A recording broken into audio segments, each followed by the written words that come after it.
What up, nation? Welcome to another edition of the WiseTake MLB DFS Wise stream, CK013 here. You can find me on Twitter at CK_013, and I, of course, am from the WiseTake Nation, which you could find on all the social media platforms listed above it directly at WiseTake.com. If you're looking to take your DFS game to the next level, we are a premium DFS content provider as well as a DFS community designed to help make you a better DFS player. So go check us out, WiseTake.com. Day Pass is available to try us out. If you're new to this channel, welcome. You've come to the right place with some free fire DFS content. So make sure you subscribe, hit the notifications bell. Don't miss out on any of the free content we put out right now. We are covering MLB main slates Monday through Friday, meaning we go live Sunday night through Thursday night. Obviously, giving you our first look the night before to try to get you guys, the preliminary information down. Obviously, some things happen. Not as many changes in a sport like MLB as there is in a sport like basketball, for example, but definitely want to get things percolating. Up top. You don't want to wake up and just not know where to look, right? So we're going to talk this out first look style like we always do, breaking it down, top pitchers, top stacks, top pitchers, top offenses, and our things to watch. Keep in mind, again, this is a first look show, and I'm going to talk specifically about the things that stand out to us right away, and most likely a lot of those things end up being the chalk, but it's good to recognize these plays first. This way you can make a conscious decision if you choose to fade or play whatever the situation is that we think is going to be appealing the most. All right, that being said, we're going to hop in. Go ahead and roll with our top pitchers. Bang. There we go. Thank you for the graphic. Piece of shit. All right. Tyler Glasnow, right? Safe to say his numbers are the best on the slate by far. Highest strikeout rate, lowest SIERA, lowest xFIP. He's playing a White Sox team that is they're decent.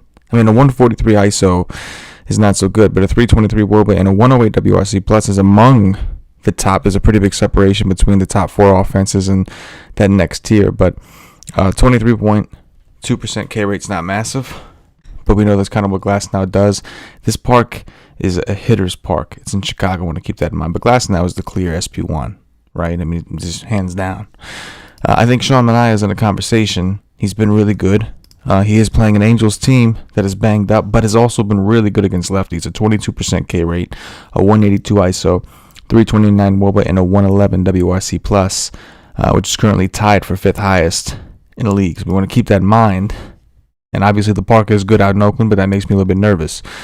Lance Lynn, everything looks fine. 27.7% K rate, 3.63 SIERA, 3.89 xFIP, a 213 batting average, balls in play. Is a little scary. That shows he's had a little bit of luck roll his way, and at some point that should veer towards the other way. And I'm especially worried about it because he has a 47% flat ball rate, and he does pitch primarily in this hitter's park out in Chicago for the White Sox. Now, he is playing the Tampa Bay Rays, however, who are tied with the White Sox for the fifth highest WRC plus against righties. But also have a 26.2% K rate. So Lance Lynn definitely in the equation. But I did want to point out that while the strikeout matchup is phenomenal, the park is a hitter-friendly park. The Rays obviously are a decent hitted team when they are making contact. And as good as Lance Lynn has been, the fly ball rate, batting average, balls in play, scares me a little bit. But still, he's the clear SP2 in catch games, right underneath Glasnow. After that, there really wasn't anyone that stood out to me a ton. There's a few guys we have in the What to Watch segment. But I think that a couple guys we could mention, Dylan Bundy is one that has showing signs that he's got some positive aggression coming at some point. The SIERA and xFIP has kind of have crept up over the 4. And he gets a really good park boost here. Well, I don't want to say park. I guess it is a park boost out in Oakland. However, if we look at Oakland, 104 WRC plus, 313 WOBA, 173 ISO, 23.5% K rate. So it's kind of a stretch, but just somebody I guess we can keep an eye on. The rest of it's risky. There is one guy I wanted to point out. I think JC Mejia. I forget his full name, but I think this kid's kind of interesting. So he's at home in Cleveland, which is like somewhat of a neutral park, and he's playing Baltimore, who I don't touch against lefties. But against righties, Baltimore has a 24.6% K rate, a 149 ISO, a 288 WOBA, and an 83 WRC plus. So I think on DraftKings as an SP2 specifically, if you are looking to save some money, I think Mejia could be interesting. We haven't seen a ton of him, so I didn't want to go off the ton. But from what I saw in the minors, he had some strikeout stuff. So far in the majors, he's shown some strikeout potential. So I just wanted to kind of point that out, that I think he's kind of interesting. As far as offenses go, we have Coors on the slate. Austin Gomber's been pretty good, but he's going to be at home in Coors against the Padres. If we look at the Padres, though, Padres WRC plus very low against lefties, 85, with a 290 WOBA, a 114 ISO, and a 23.3% K rate. So, regardless of that, we anticipate Coors being really popular. We anticipate the Padres specifically being more popular because their offense is significantly better. I believe Denilson Lamet is currently listed as the starter or the probable starter. Nobody's going to want to pitch him in Coors, and obviously he's had limitations and all that good shit.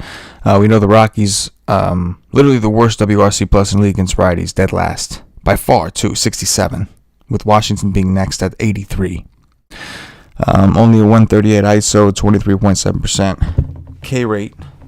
But we do know that we anticipate them playing better at home.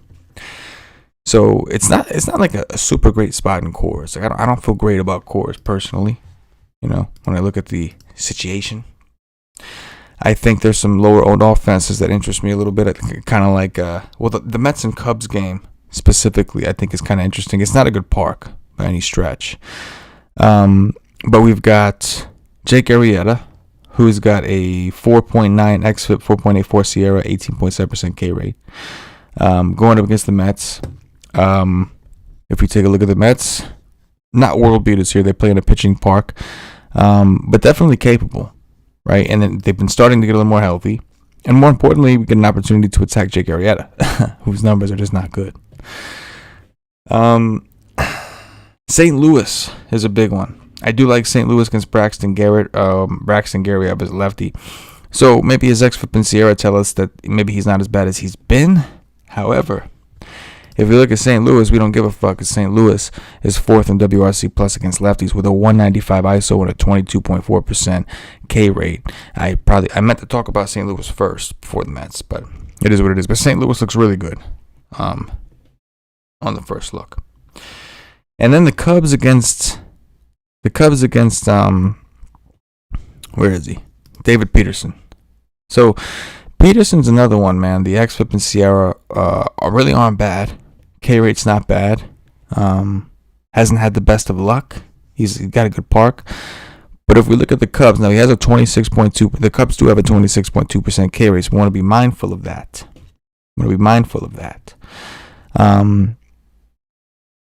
So you may want some hedge life if you do go heavy on the Cubs. But a 186 ISO against lefties, 329 WOBA, and a 109 WRC plus. They've been pretty good against lefties. That's what that tells me. Pat, what's going on, bro? What's going on?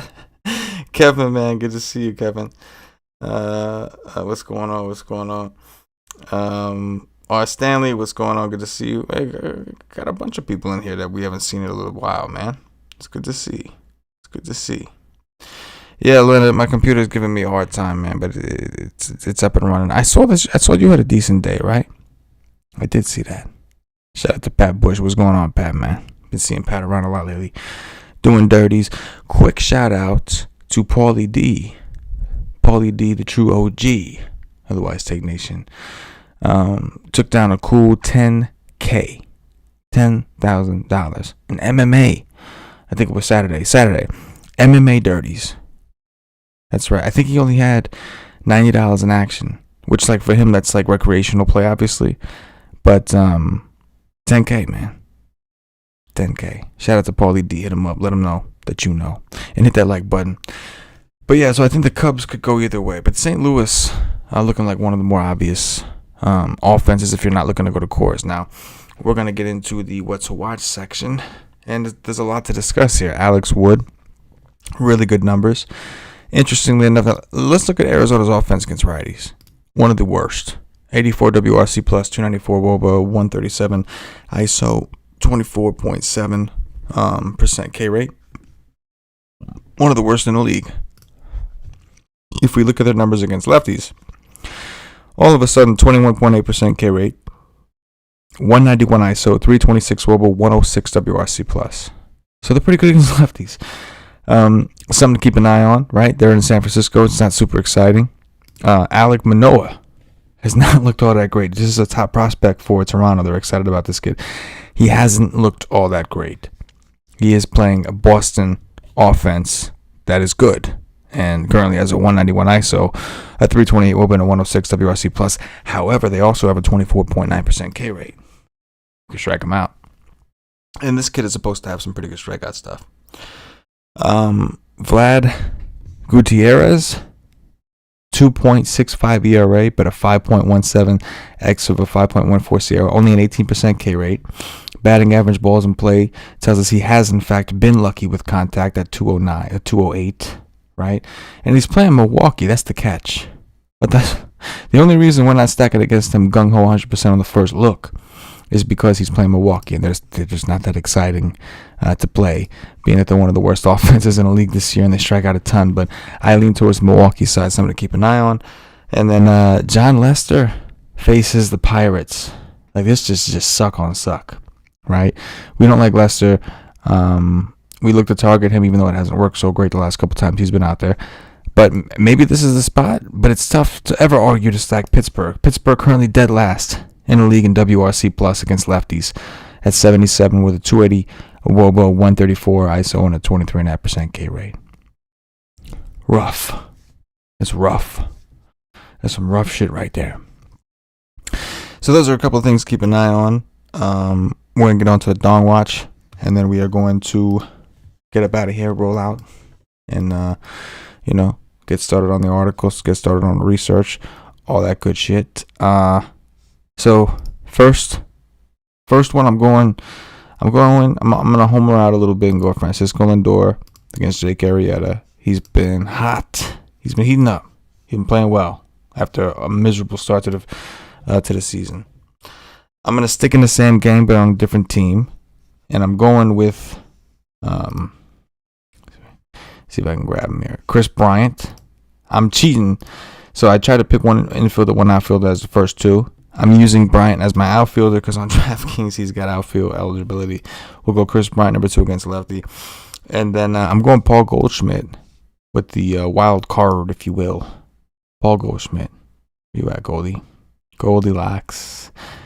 See, that's why I fucking try to do this, give you nice visuals, but then I get frustrated when I can't fucking find a guy. 4K, really cheap. Very cheap. Are you serious? Oh man, I'm loving that. Goldie, Lindor, Bryant. That's today's Down Watch. I appreciate you, nation. Please leave some comments. Appreciate those you guys hanging out live, doing dirties with us, as we always do. Shout out to Paulie D. Shout out to all of you guys that hung out with me live. And shout out to those of you who watch after the fact. Leave some comments. I love to hear the feedback. Love to hear back from y'all. Hit the like button on your way out if you haven't already. For myself, the entire WiseTake Nation, ready to start this week off right. And as always, good luck.